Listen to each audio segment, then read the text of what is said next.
السلام علیکم ناظرین، اٹاوا ٹائم چینل میں خوش آمدید۔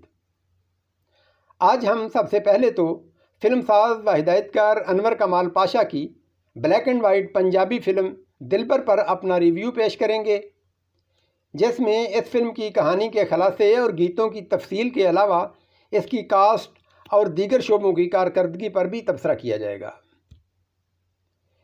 اس کے بعد ویڈیو کے آخر میں ہم آپ سے فلم ساز انور کمال پاشا کا مختصر تعارف اور اپنے آئندہ ویلاگ میں پیش کیے جانے والے فلم ریویو کے حوالے سے بھی بات کریں گے۔ لیکن فرینڈز، اس سے پہلے آپ میں سے جن دوستوں نے ابھی تک ہمارا چینل سبسکرائب نہیں کیا یا جو لوگ ہماری اس محفل میں نئے ہیں، وہ اٹاوا ٹائمز کو ابھی سبسکرائب کر لیجئے اور بیل آئیکن بھی دبا دیجئے تاکہ پاکستانی کلاسک فلموں سے متعلق ہماری ہر ویڈیو آپ تک سب سے پہلے پہنچے۔ شکریہ۔ تو دوستو، جیسا کہ ہم پہلے ذکر کر چکے ہیں کہ ہماری آج کی زیر تبصرہ فلم ہے دلبر۔ یہ پاکستان کی اب تک کی مجموعی طور پر 25ویں جبکہ 1951 میں ریلیز ہونے والی چھٹی فلم تھی، جسے نو بہار فلمز کے بینر تلے تیار کیا گیا۔ اس کے فلم ساز انور کمال پاشا اور چودھری مراج الدین تھے۔ اس فلم کی ایک خاص بات یہ تھی کہ اس میں فلم ساز اور ہدایت کار انور کمال پاشا نے بطور ہیرو آنے کا بھی تجربہ کیا، اور یہ بحیثیت اداکار غالباً ان کے کیریئر کی پہلی اور آخری فلم تھی۔ جبکہ فلم کے کو پروڈیوسر چودھری مراج الدین کون تھے، یہ ہم پہلے ہی فلم گبرو کے ریویو میں بتا چکے ہیں۔ اس فلم کے ہدایت کار انور کمال پاشا تھے، جبکہ کہانی بھی انور کمال پاشا ہی نے لکھی۔ مکالمے بابا عالم سیاپوش نے تحریر کیے، جبکہ گیت بابا عالم سیاپوش اور طفیل ہوشیارپوری نے لکھے۔ موسیقی جی چشتی نے ترتیب دی اور عکاسی کے فرائض رضا میر نے انجام دیے۔ فلم کی کاسٹ میں شمیم، انور کمال، الیاس کاشمیری، ساحرہ، اجمل، جی این بٹ، شیخ اقبال، ریکھا، آصف جا، ممتاز کاکو اور فیروز کے نام نمایاں تھے۔ اس فلم میں قبائلی دور کی ایک کہانی کو فلمایا گیا تھا، جس میں قبیلے کے افراد اپنی آن اور انا کی خاطر جان تک قربان کر دیتے ہیں۔ کہانی کچھ یوں تھی کہ ایک قبیلے کے مشہور سردار سلطان کی چچا زاد بہن نیلی کو ایک دوسرے قبیلے کا سردار اغوا کر لیتا ہے۔ اس کے بدلے میں سلطان کے آدمی دوسرے قبیلے کی ایک لڑکی نوری کو اٹھا لاتے ہیں، لیکن سلطان اسے آزاد کر دیتا ہے۔ ادھر دوسرے قبیلے کے سردار کے چھوٹے بھائی بہادر کی مدد سے نیلی بھی فرار ہونے میں کامیاب ہو جاتی ہے، لیکن یہاں ایک نئی صورتحال پیدا ہو جاتی ہے۔ سلطان نیلی سے محبت کرتا ہے، لیکن نیلی کے دل میں اپنے محسن بہادر کے لیے محبت کے جذبات پیدا ہو جاتے ہیں۔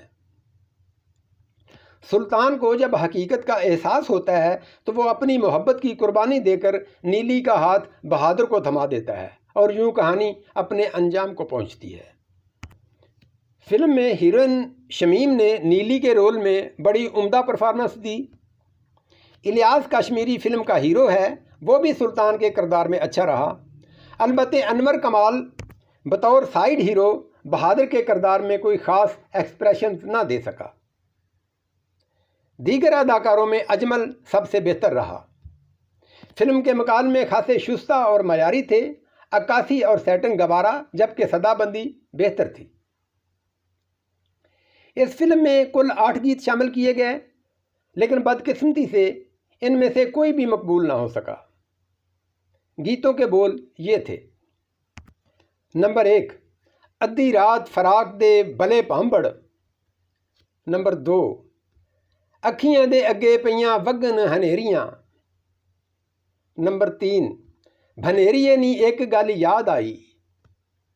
نمبر 4، دلا چل محبوب دے قدماں تے۔ نمبر 5، کتھے بن ہنیرے نے بابلے دے۔ نمبر 6، کلی آواں گی بہانہ کوئی کر کے۔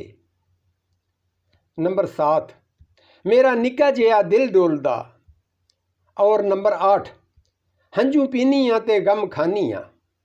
معروف فلم ریکارڈ کلیکٹر اور محقق فیاض احمد اشر کے مطابق تیری یاد اور انور کمال پاشا ہی کی اس سے قبل ریلیز ہونے والی فلم گبرو کی طرح اس فلم کے بھی ریکارڈ تیار نہیں ہوئے تھے، جس کے باعث یہ اندازہ لگانا مشکل ہے کہ گیت کن گلوکاروں نے گائے۔ البتہ لاہور کے ایک دوسرے فلمی محقق شاہد پردیسی مرحوم کے مطابق ایک گیت بھنیری یعنی ایک گالی یاد آئی عنایت حسین بھٹی کی آواز میں تھا۔ یہ فلم 17 اگست 1951 کو لاہور کے رتن سنیما پر ریلیز کی گئی، جہاں صرف 4 ہفتے چلی، جبکہ کراچی میں اس کی نمائش تقریباً 2 سال بعد 3 اپریل 1953 کو نگار سنیما پر ہوئی، لیکن وہاں بھی فلاپ ہو گئی۔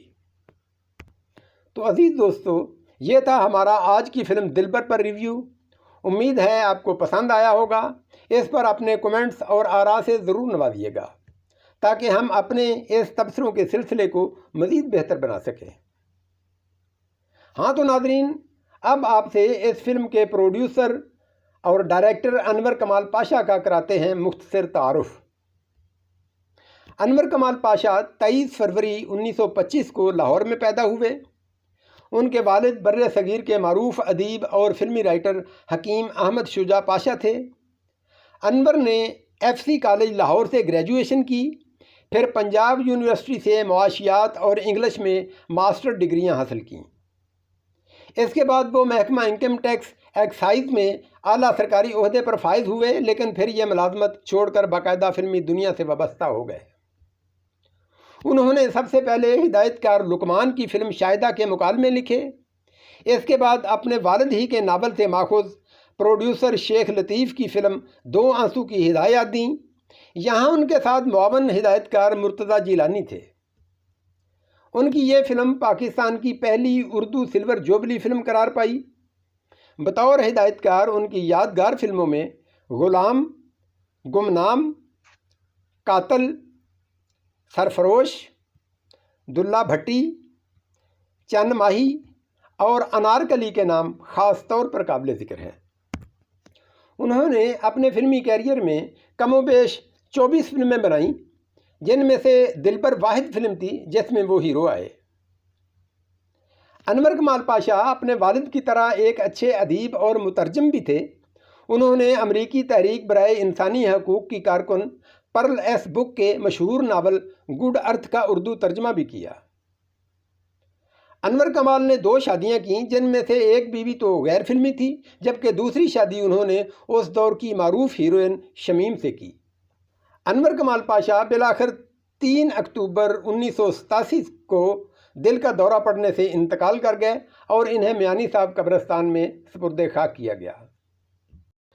اور اب ناظرین، سب سے آخر میں بات کرتے ہیں اپنے آنے والے فلم ریویو سے متعلق۔ تو جناب، ہمارا یہ ریویو ہوگا فلم ساز و ہدایت کار امین ملک کی black and white Urdu film Pinjra پر، جو آئندہ اتوار 28 ستمبر کو آپ کی خدمت میں پیش کیا جائے گا۔ اس فلم کی ہم آپ کو کہانی بھی سنائیں گے، گیتوں کی تفصیل بھی دیں گے اور اس کے ہر شعبہ پر بھرپور تبصرہ بھی کریں گے۔ تو دوستو، اسی کے ساتھ اب اجازت دیجیے۔ اپنا خیال اور ہمیں اپنی دعاؤں میں یاد رکھیے گا۔ اللہ حافظ۔